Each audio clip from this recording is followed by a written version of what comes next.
I just can't see you sad when I know I can make you happy. I just can't stay idle when YouTube can make me money. I just can't.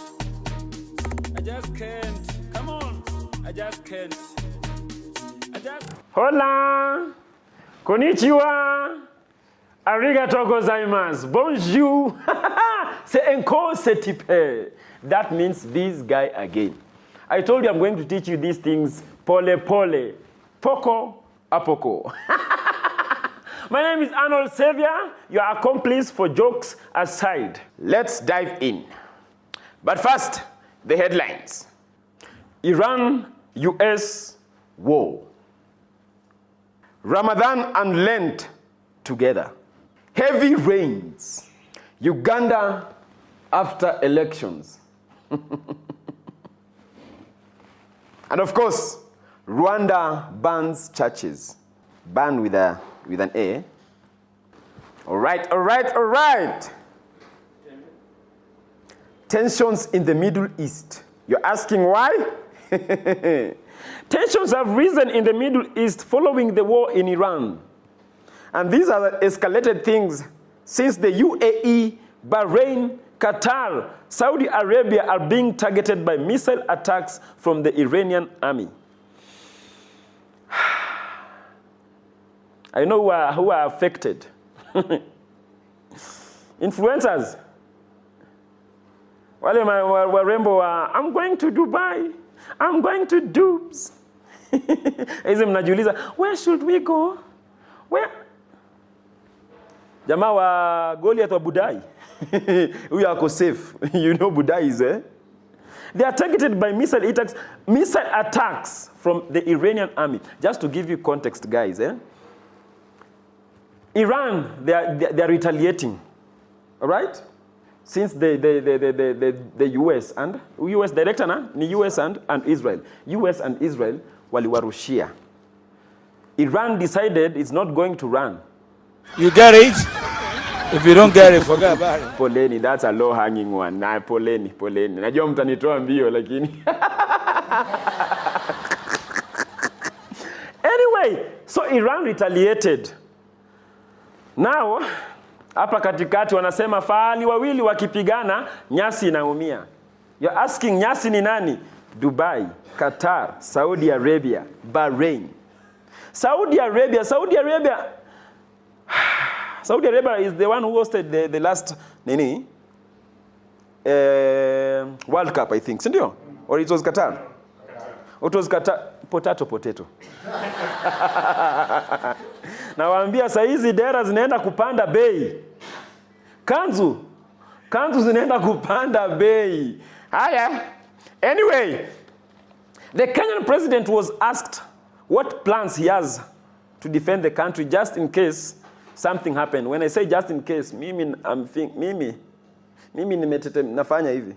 Fingers crossed. This is how you should be living as Kenyans. You should. Don't tell yourself that, this war doesn't affect us, bro. Wewe utakuwa GPO umekaa hivi, unashangaa archives. Hey. Fingers crossed, omba. The Kenyan president was asked, let me stay like this. The Kenyan president was asked what plans he has to defend the country. Do you know what he said? Through the affordable housing, we'll be able to defend and protect anyone who will be affected by the war. Unajua kwa nini? Hii ni maajabu. Na akaenda, unangoja aseme kitu kingine, alienda. Zakayo. Can you believe? Sichafurahisha hii kazi. Through the affordable housing. Mimi, I'm even asking myself. Iran are sending back missiles. Do we have missiles? As a country, that is a very critical question you should be asking yourself. Penye umeka, are you safe? Do we have missiles? As a country, Kenya, do we have missiles? Hapa naweza athirika hata naweza kufa kwa sababu naangalia naona tuko na mahali pa hatari. You know, the last time we were given some army equipments, they were donated by Russia. Na hazikufanya kazi. Zilikuwa secondhand. Walituletea za think twice. Can you believe that? Waliletea kifaru ya think twice. Unapiga mbele, pa inalipua nyuma. Kumbafu nyinyi.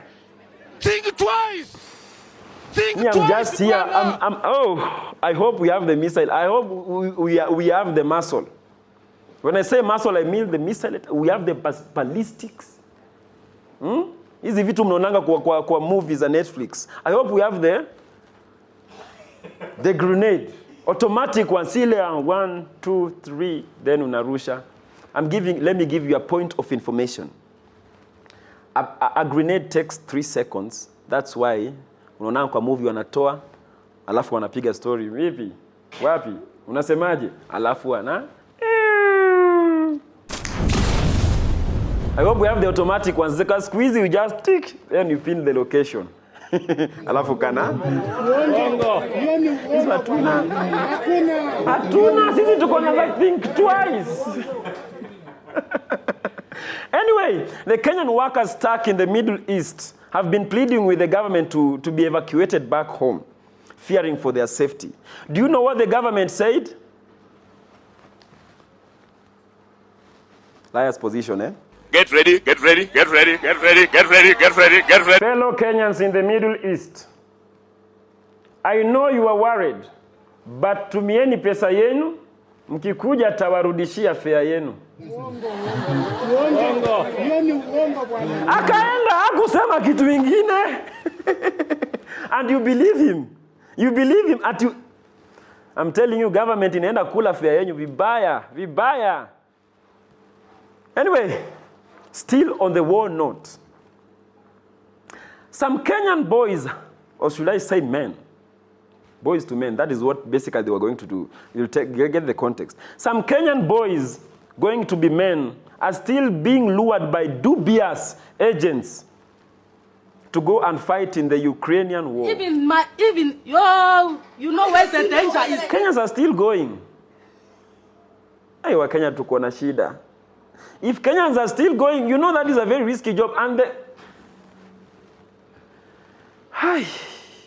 dubious agents, they are the ones, mtu anakuja anakuambia, "Hello, ni aje? Liacha kazi ya smoky. Haiendi? Niko na kitu inaenda." Wewe. Anyway, guys, one of them returned back home. And he went into an interview. Do you know what he had to say? Nikumoto baze. Nikumoto. Jama even cried. And you know these, those interviews that they say, one of them came forward, and due to privacy issue, we are going to name him John Doe. John Doe sat with us and gave us a very insightful interview. Here is our interview with John Doe. Then you see John Doe in a dark room, John Doe amekaa, then they give him a voice mask. Hello. Kwa majina naitwa Erastus. Nilienda kupigana Ukraine. Mimi kwa miaka 3 nilikuwa nauza pale mayai menti. Jamaa akakuja akaniambia, "Are you walking on eggshells? Let's go and walk the eggshells somewhere else." Mimi kama Brayo, sorry, don't say your name. Sorry. Guys, before you even laugh, the bottom line of this story is, if you were to be recruited in this war, would you go? No. Having all the facts, nimewambia saizi, you are given an AK-47, grenade, ni hizo tu, na rosari, napiga misa. Anyway, the bottom line of this story is, if you were to be recruited to this war, would you go? Jokes aside. Ladies and gentlemen, they say when it rains, it pours. Whoever said that was definitely in Nairobi. Heavy downpour has been experienced in Nairobi for the last few days across multiple areas within the city. And many residents are criticizing the city's consistent poor drainage system. But a section were celebrating. Do you know who? Lang'ata residents. Hawa wanafurahia kuna maji. It's been a while. It's been a while since their ladies Onda uoge. Nimeacha mmalizie. No. It's drowning. People are drowning. This is not even a joke. Watu wa Mathare maji imejaa. Wadau. Hii imekuwa noma.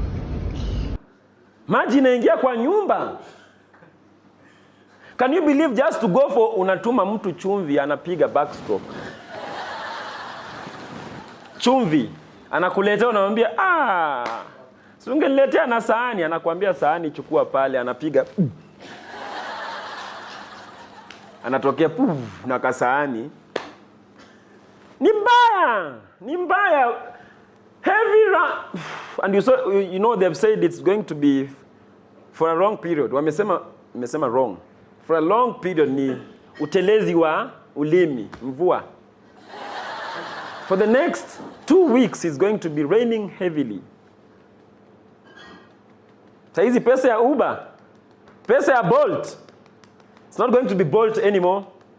Bolt minus the L. Unamtumia pesa ya mashua. Farasa now not in business. Unajua Farasa yezi ingia. Anyway, we need sponsors. Farasa wanaweza. Saizi unatuma hello.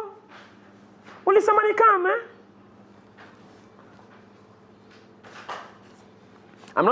That's the whole point of the joke. It's a wet joke. You didn't?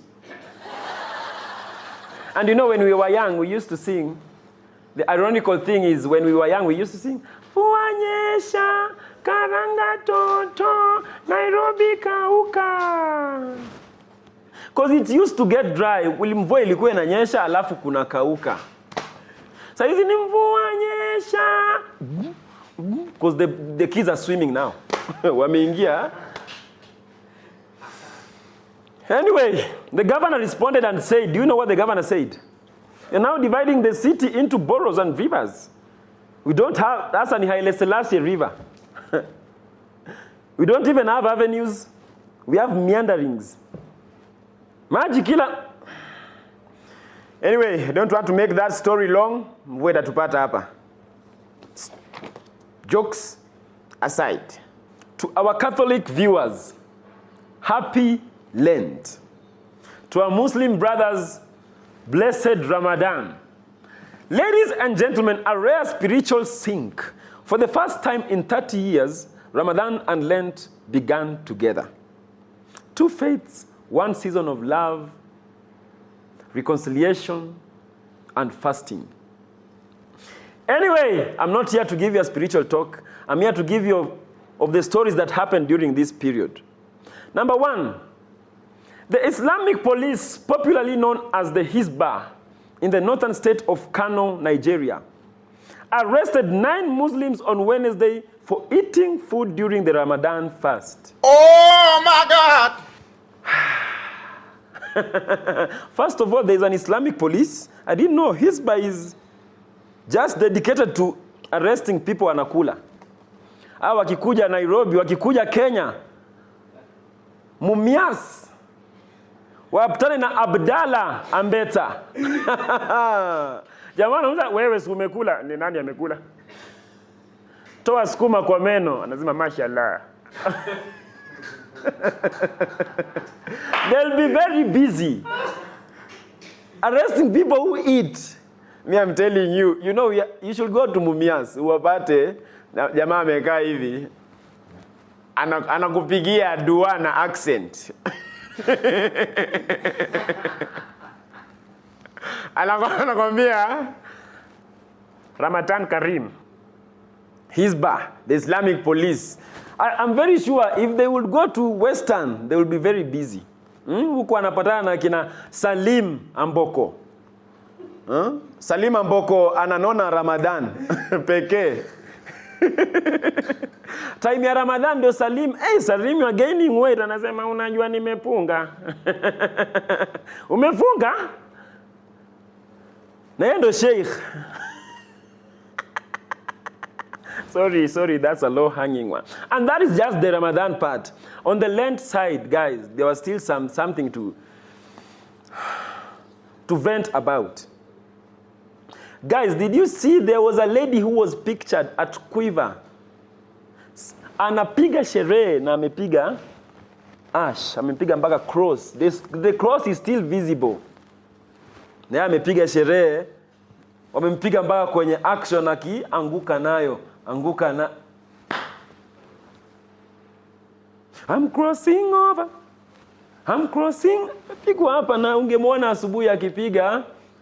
Can you give me one nini Catholic song?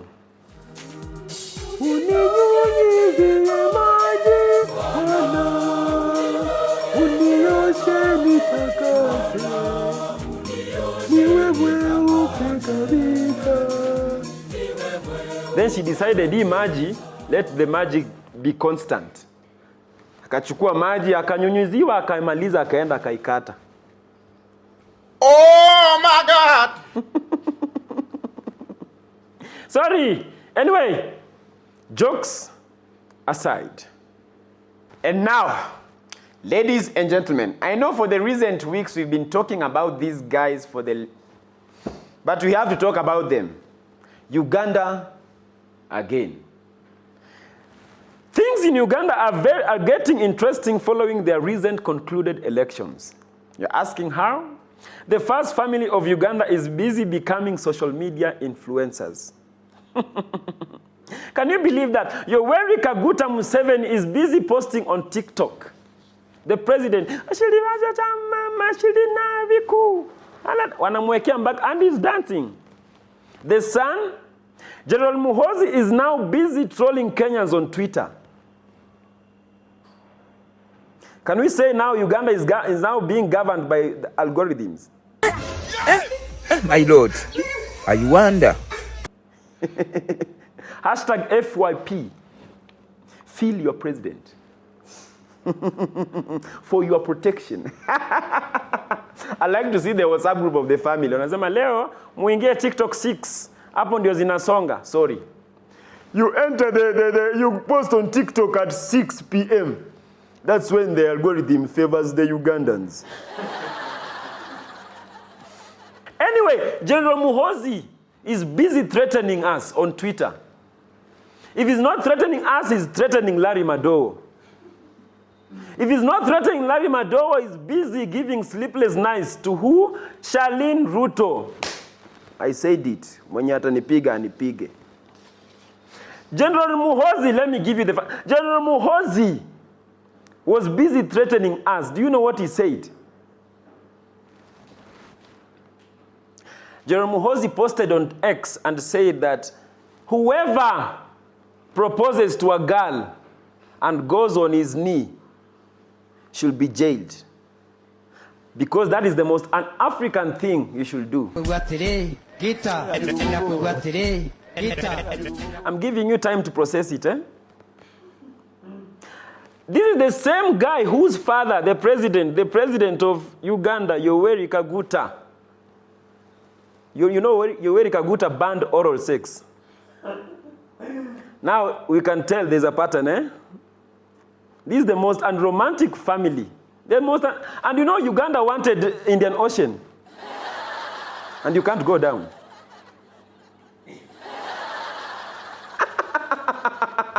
Anyway, jokes aside. On to some positive news now. Ladies and gentlemen, a young woman by the name Mary Kamene recently went viral after a video surfaced online in which she said she continues to engage in sex work despite being HIV positive. No, before you judge her, this is what she had to say. She explained and said that she contracted HIV while trying to provide for her children. She also appealed to Kenyans to help her secure a decent job. That's something good, eh? And Kenyans did that. Tuko na pay bill, I think director tutatafuta tuweke. We have a pay bill for the lady, watu wanatuma kitu, apate kazi ingine. So that she doesn't go viral again.